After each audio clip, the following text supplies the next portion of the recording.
साहब आपका बहुत बहुत धन्यवाद, बहुत बहुत सांसद साहब, बहुत बहुत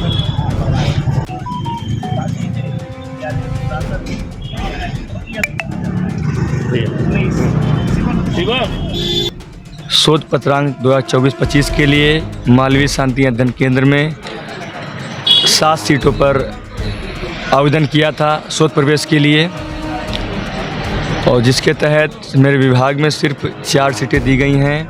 हमारे देश में दलितों और पिछड़ों के साथ शोषण होना शायद कोई नई बात नहीं है। इसके बारे में अगर कोई वीडियो बनाता है, इसके बारे में अगर कोई आवाज़ उठाता है तो बहुत छोटी बात लगती है। ऐसा आए दिन लगता है कि यार ये सब कोई टॉपिक नहीं है, इस चीज़ को हमें बर्दाश्त कर लेना चाहिए, क्योंकि दलित तो बने ही हैं, उनका अपमान होना चाहिए। अपमान करने के लिए ऊपर वाले ने उनको ज़मीन पे भेजा, और ये कोई आज की कहानी नहीं है। पिछले कई हजार साल से हुआ कि जब जब दलितों के हक की बात हुई, जिसने भी हक की बात की उसको मारा गया, पीटा गया, उसको गाली दी गई। बहरहाल समाज में जब संविधान आया तो लगा कि शायद स्थितियाँ थोड़ी सी बेहतर होंगी, लेकिन कोई खास फायदा नहीं दिखा। इसका सीधा एग्जाम्पल अगर आपको देखना हो तो आप इस समय चले जाइए BHU।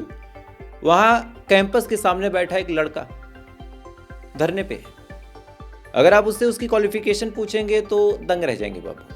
IIT वाले बाबा बड़े चर्चा में थे, लेकिन इस बंदे की क्वालिफिकेशन IIT वाले बाबा से कहीं ज़्यादा ऊपर है। इस बंदे ने 6 बार नीट निकाला है। नीट मेडिकल फील्ड में सबसे टफेस्ट एग्जाम है। इस बार तो हद हो गई, इस बार इस बंदे ने 2nd रैंक हासिल कर ली। 2nd रैंक का मतलब होता है कि पूरे भारत में या फिर पूरी दुनिया में इसके ऊपर केवल एक ही लड़का है जो नीट में इससे ज़्यादा ज्ञान रखता है। क्योंकि एग्ज़ाम के मायने और रैंक डिसाइडेशन इसी हिसाब से होती है कि जिसके पास जितना नॉलेज होगा उसको उतनी प्राथमिकता दी जाएगी। सोचिए, नीट में 6वां रैंक, 6 बार क्लियर करना, 2nd रैंक आना, इसके बावजूद भी ये शख्स धरने पे इसलिए बैठा है क्योंकि ये दलित है, और दलित होने की वजह से PhD में इसका दाखिला नहीं हो सकता। एक दलित होने की वजह से शिवम सोनकर को वहां से लात मार के निकाला जाता है। एक दलित होने की वजह से ऑफिसों के चक्कर कटवाए जाते हैं और ये कहा जाता है कि मुझे नहीं पता तुम्हारा एडमिशन कैसे होगा और क्यों होगा। मामला तब बढ़ा जब इसका वीडियो सोशल मीडिया पे वायरल हुआ, नहीं तो ये जैसे न जाने कितने होनहार हुआ धरने पे आज भी बैठे हैं, अपने हक की लड़ाई के लिए डिमांड कर रहे हैं, लेकिन ना ही शासन, ना ही प्रशासन, ना ही समाज, ना ही बड़े लोग, किसी ने भी कुछ किया हो। बहरहाल गलीमत है कि शिवम सोनकर के मामले में इस समय पॉलिटिकल पार्टियां जो हैं संज्ञान ले रही हैं।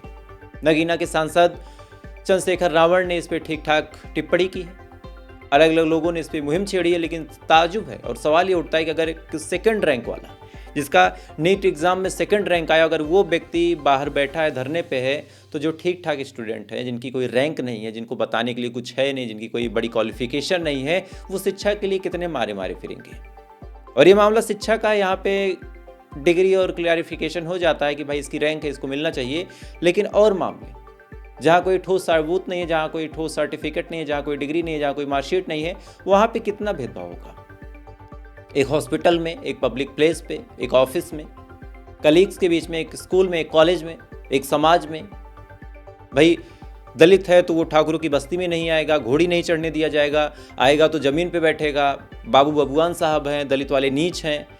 ये चीज़ें आज भी यूपी बिहार में हैं। लोग मानते हैं, मानने पे मजबूर हैं।